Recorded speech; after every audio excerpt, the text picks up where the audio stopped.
Think Realty Nation, what's up? It's your host, Abhi Golhar. Welcome to the Think Realty podcast. We have an awesome show lined up for you today. One of my really good friends, Aaron Chapman, will be joining us in just a second.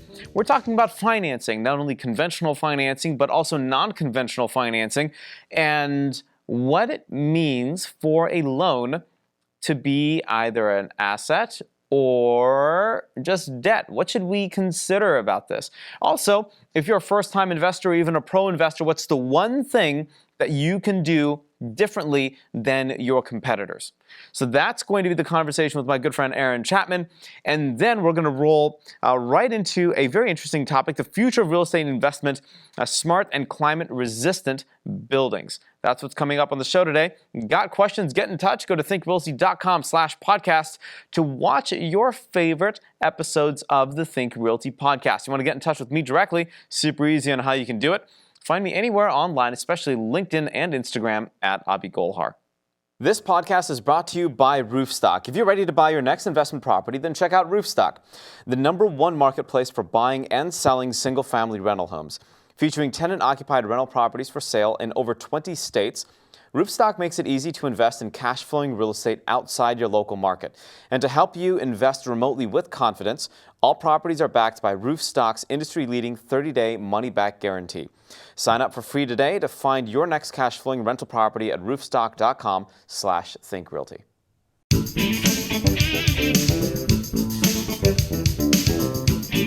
All right, Think Realty Nation. So joining me now is my good friend Aaron Chapman. We're going to talk everything you need to know about financing, both conventional financing, non-conventional financing, and really how to get this process started and the ball rolling, especially if you're a new investor and you're looking for capital for the first, second, or third time. So I want to have that conversation specifically because there are a lot of folks out there. I mean, you'll look at a program or you'll be inspired on YouTube and you're like, all right, I want to start flipping, or I want to buy rentals, or I want to buy that 500-unit apartment complex, right? There are a lot of things that you need to know to submit to a lender that Aaron can help you with. Why? Because he's also a lender himself. All right, Aaron, let's rock and roll, man. Morning, man. How are you? Hey, I'm great. How are you doing, man? Slugging it out. Just trying to stay ahead of things as much as I can. So I appreciate you. Go ahead. Now, how do you do that beard? Like, that is like a work of art. If Picasso was alive today, he would be jealous of you, sir. Yeah, and well, I can't really blame him because you just got to take a look, right? I mean, and as far as how I do that, it helps a lot and you can see it, right? So you got the mirror right there. You can see what you're doing. I have respect for those people behind their head, and it still looks good. Hey, that works. So give us a rundown of who you are and what you do, man. So as you pointed out, I'm a lender. And as far as the lending is concerned, I'm in the conventional world. That's where I focus a lot of my energy. So since we only have that length of time, I'll cover as much as I can. I focus on conventional lending because I believe the conventional lending world, the banking industry, has really underserved the real estate investor. And when I got in 1997, and I started getting introduced to real estate investors in the late 90s, early 2000s, I started seeing this almost like a fear towards the real estate investor. There was many banks would limit you on how many you can get. But as I started developing an understanding of the real estate investor, I aligned myself with those who would be able to back me up on this and see the vision that I saw, and found that the real estate investor is actually probably one of the safest places for a bank to put their money, especially now that we have a little bit more responsible lending. So right now, like I said, I've been doing this since 1997. Been focusing on real estate investors exclusively since 2003. There's 300,000 people in the United States licensed to do what I do. And when you look at the statistics, they close between 3 and 4 transactions per month. Therefore, they have 36 to 48 transactions per year to draw from as experience to help an investor who's looking to build their business. Yep. As you would at least put out there in the intro, those who are looking to try and expand or grow or even start, they need to get the right people on board to work with. Well, me last year, I closed 707 transactions for real estate investors. The year before that was 676. I've seen a lot of people's judgment at work in their acquisitions of their business, of their real estate for their business. And I've seen where they failed. I've seen where they've actually succeeded. My job is not to just close loans. I mean, any monkey can close loans. It's been proven by all the big banks. That's right. It has more to do with coaching them through the process of building their business, helping them get to the point where they believe that they are the CEO of their real estate investment business, and anybody they bring on needs to be a trusted advisor at their board table. I've heard successful CEOs say the reason they were successful is they were the dumbest person in the boardroom, and they realized that. Now, there's one guy I know that sold a company and did very well, and he's truly the dumbest person in every room he walks in. Somehow, this guy understood the one thing, which was to get good, solid people on the board to run all those parts of the business. So I'm always telling the real estate investors that I'm applying to be their, albeit fractional CFO. I'll get the loan done because that's how I bread my table, but there's all the other parts of their business that's an absolute necessity to understand. So I know that was very, very high level, and we can dig deep into a lot of those things, but that is the basic idea of where I spend my time. So you said two things that really resonate with me. The first is you have to understand the resources that you have available to you, and you have to understand how to utilize these resources.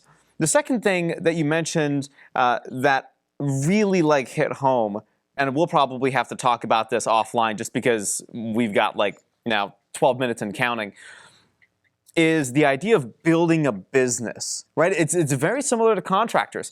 Contractors are good. Contractors are just like medical professionals, right? They're good at healing things that are broken, that need fixing, but they're not business people. So if you want to do more loans and if you want to expand your business, you have to think like a business owner, not somebody that's creating a job for oneself for the future, right? There's a difference between building a job and building a business. And you encourage people as a fractional CFO or part-time CFO, resource bringer to the table. You encourage people to build a business because that's ultimately how you achieve that level of freedom that you're looking for. What's the kind of client that you normally work with? Are you looking for folks that are already kind of they have some type of baseline minimum number of deals they do every year? Let's say they're doing 10, 15, 20 and they're looking at scaling up to say 50, 60, 70. Or do you also work with the one guy, the one gal, that HGTV inspired, go-getter that's going to say, hey, I want to do my first loan? So I work with both. But okay. my real, what keeps me doing what I do, because doing loans is not sexy. Anybody who tells you they have a passion for lending, they're BSing you. Bottom line, where I enjoy is the conversation with somebody who's considering this. Like you said, just got inspired by HGTV or by Abhi and the sexiness that he brings to the table. They got inspired to now do Realty, right? And they're thinking Realty and they're wanting to get involved in real estate. Yeah. Those are the people I really enjoy the conversation with because they have not been dragged down a path that may have led them into some really, really, really bad territory. I get to help them to start with the mindset. Right. You're going from a consumer who's considering spending money and going into debt, because many people think when you're getting a loan on real estate that it's debt. Yeah. Then I get to talk to them and convince them, not really convince them, but show them where they're no longer a consumer. They are a business owner. And now they're not taking on debt, they're taking on a partnership. And that partnership, that is the biggest asset associated with the transaction. And that right there, we can spend an hour on just the fact that the loan itself being the biggest asset. It's not the cash flow. It's not the interest rate. It's not the cash on cash return. All those things are great, but that's the little cherry on top of the sundae. You want big, big, big return. It's get as big a loan as you can get for as long as possible and don't pay that dang thing off any faster. And I'd love to be able to go into details on that one. And anybody who wants to even consider this or is in real estate now and has never thought about that, we need to talk. So there's a difference between good debt and bad debt, right? For some of the kind of reeling this back for some of the newer investors, there's a difference between bad debt and good debt. Bad debt, you're putting a 52-inch curved LCD plasma screen TV on a credit card and paying on that monthly. Good debt is what Aaron's talking about, which is you're buying an income producing asset, or you're going to purchase an asset that you're going to renovate and then resell at another point in time. And yes, and just to kind of block you right there, I hate to even call it debt, because it's not debt, it's an asset. Once you understand that altogether, I mean, I get what you mean by good debt, bad debt. I know that was how that was coined, and I hate to be the contrarian here, but in reality, it's not debt. It really isn't. If you understand how to use it and what it really does for you with amortization and with inflation, just those two things alone, what that will do for the real estate investor, you understand that having that leverage is massive, massive asset. What have you seen change when you started working with real estate investors from the very beginning to kind of where that world is now? And I do want to get back on this debt versus asset conversation in just a second. But you've been around the block a lot. You've seen different market cycles. What's changed? It's changed. I think the business owner mindset's what's really changed more than anything. And I can't say I'm the catalyst for that. I think there's something I realized with the few versus the many. And my job was going forward to take the philosophy of the few and put it into words that the many could understand. You start talking with these people with really, really, I mean, just a high level thought process. And the way that they would convey it to people, it sounded like magic. Kind of like the stock market. When people talk about all these different terms they use for the stock market, in reality, it's much simpler than that, but they keep the terms really, really different so the general public doesn't understand it. Well, my job is to take that language and turn it into a language that general public understands, and that they can come to a point from being a guy who owns a primary residence and has a few bucks in the stock market to now becoming a real estate investor and an entrepreneur, now a real estate investment firm owner, a CEO of a real estate investment firm. I've done that hundreds of times now. When you're doing 700 transactions a year, you get to see a lot of people's lives change. And then, our involvement in not only changing the mindset and watching that mindset change, but also the tactics that they need to be able to employ at any given time, because our environment changes constantly.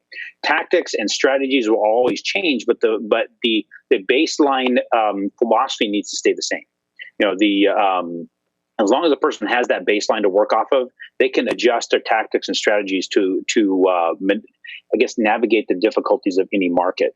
But you have to have the right people at the board table, and I will never ever step off of that. Your absolute number one job as the CEO of your real estate investment firm is to get the right people at your board table.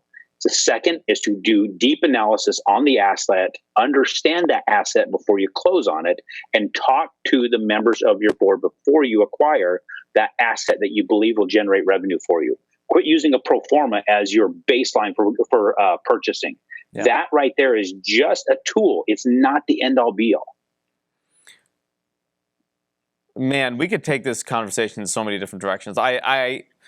I love what you're saying about that. I mean, and it's just that intelligence, right? It's the matter of constantly doing it so you know what to look out for and you know what to do next. And one of the board members that you can have on your team is the guy that I'm interviewing right now, Aaron Chapman.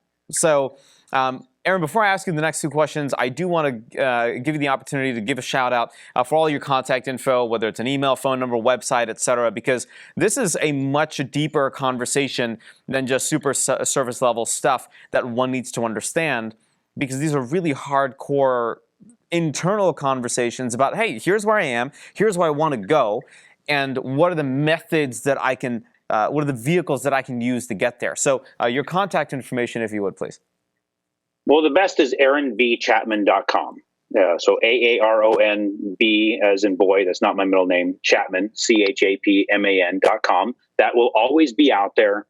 No matter what happens to me, they'll always be able to find me on that. And as far as this conversation, this really deep conversation, I have it with every single client that calls in for the first time.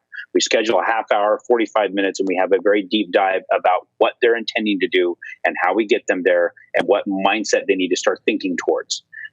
So that needs to happen. That happens with everybody. And then I also have a final conversation with every single one to see where we could have improved on our process. Gotcha. One question for you. Newbie financial mistakes. What are you seeing out there? I mean, real estate investing seems to be like proliferating within society. Everybody wants to flip a house and be like Chip and Joanna Gaines. What do I need to be aware of? Acting like a consumer, I think, is the absolute worst step I've seen anybody take. They are trying to time the market. Like, well, I want to be able to close or at least start this transaction when the rates are at their best, or the real estate hits its lowest price point, or we're going to get our highest return on the rents. You're never going to time the market. I've seen so many people walk away from great deals trying to time the market to get this specific return that they calculated in their own head based upon what they saw on Bigger Pockets or wherever else they were looking. And ultimately what they end up getting is nothing. You know, once they realize that if you take on that, any loan you get, any property you purchase, and you finance that, let's say 80% of it's financed, just by virtue of the fact you got a great team running the business for you, the boots on the ground, good management, right? Good rehab. And then you've got a great team to help you on the finance piece. And then you get a good tenant and you pick the right property that will have some sort of desire to be rented. The tenant pays that off for you. Just paying down that note over 30 years means your initial investment grows by 13.33% per year. That right there alone is huge, regardless of your cash flow. And then you factor in that we're dealing with an inflationary environment, and inflation is eroding the dollar's value so rapidly. You have to look at the fact that the dollar you're paying it back with is losing so much value so quickly, and they can't raise the payment. You're actually paying it off, I'm guessing, maybe half the time when you look at the dollar value, and you get to continue to raise rents. You can see your cash flow compounded growth. So we get into the depth of that and actually get into real numbers for them to look at. So there are like three big things that I still want to talk about, but we don't have any more time. That's kind of that's the situation that I'm in. Do I want to turn this into like a 45-minute like discussion, or so we're just going to have you back. So here's what I suggest: get in touch with Aaron Chapman at aaronbchapman.com, and Aaron, leave us with a gold nugget of advice for two sets of people. The first set of person that I want some gold nuggets for is a new investor. So one gold nugget for a new investor, one gold nugget for a pro-seasoned investor. Gold nugget. We talked about the pro forma. And I think this is good for both people. I mean, and I'm going to just make it really simple here. You're going to get caught up in looking at pro formas and trying to sort between different people to work with, different providers in different areas, different sellers of real estate. And you're going to look at their pro formas they provide, and you're going to start comparing that to see who you work with. Quit it. Start talking to the people.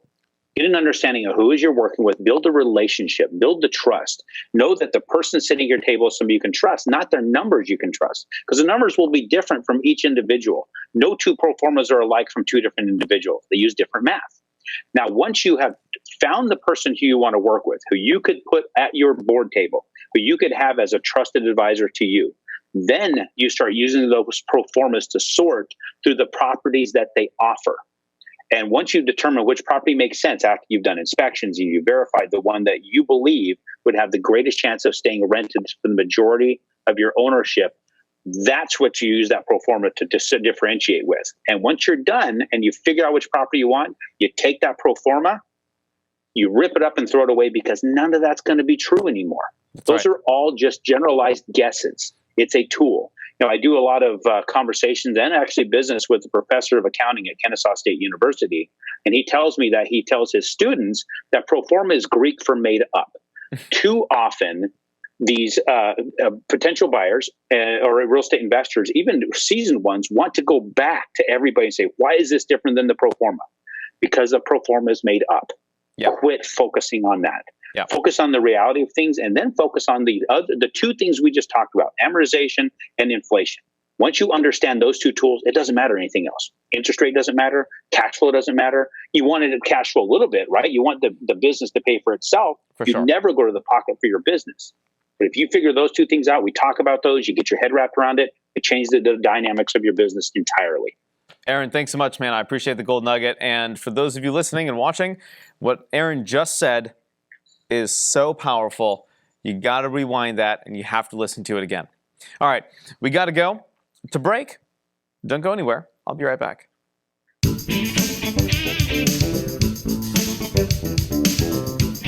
This segment is brought to you by Narada Real Estate Investments, your premier source for cash flow investment property. Visit www.turnkeyrealestateinvestments.com. So what does the future of smart homes and climate-resistant buildings look like? Well, here's what's kind of interesting. There's a Forbes article that I read the other day, and it said, quote, the author of the article, let me give some credit here, hold on, Daniel Nietrich. And Daniel said, quote, as an early investor in sustainable design for my own properties, I agree that climate-resistant principles are necessary to ensure the safety and the strength of future investments. To mitigate climate risk, there are a couple of strategies that he recommends that real estate pros, such as yourself, because you're watching this interview and you're watching this show, can use to ensure that your properties stand the test of time. There are a couple of things that investors are doing. First, New York City building owners, this is after Hurricane Sandy, they started moving their backup generators to higher floors and modifying their water pumping systems on a regular basis. And they're just ensuring the consistency of that and making sure that's well kept. In higher risk markets, it's also worth protecting for these kind of resiliency expenses during the due diligence process. So something else to even take a look at, if you want to protect against climate, and if you want to make sure that you don't really have any major adverse effects, consider building in this cost into your overall due diligence period. It makes sense because then you know you can budget for it. Just a quick tip from Daniel, who wrote this awesome article. You can actually go to Forbes.com and do a quick search for titled The Future of Real Estate Investment, Smart and Climate Resistant Buildings. Super, super cool. When I start building out buildings, I might just use some of these ideas. All right, that's the show. Get in touch. Go to thinkrealty.com/podcast. Find me anywhere online at Abhi Golhar. And as always, Think Realty Nation, happy investing. This podcast is brought to you by Roofstock. If you're ready to buy your next investment property, then check out Roofstock, the #1 marketplace for buying and selling single-family rental homes. Featuring tenant-occupied rental properties for sale in over 20 states, Roofstock makes it easy to invest in cash-flowing real estate outside your local market. And to help you invest remotely with confidence, all properties are backed by Roofstock's industry-leading 30-day money-back guarantee. Sign up for free today to find your next cash-flowing rental property at roofstock.com/thinkrealty.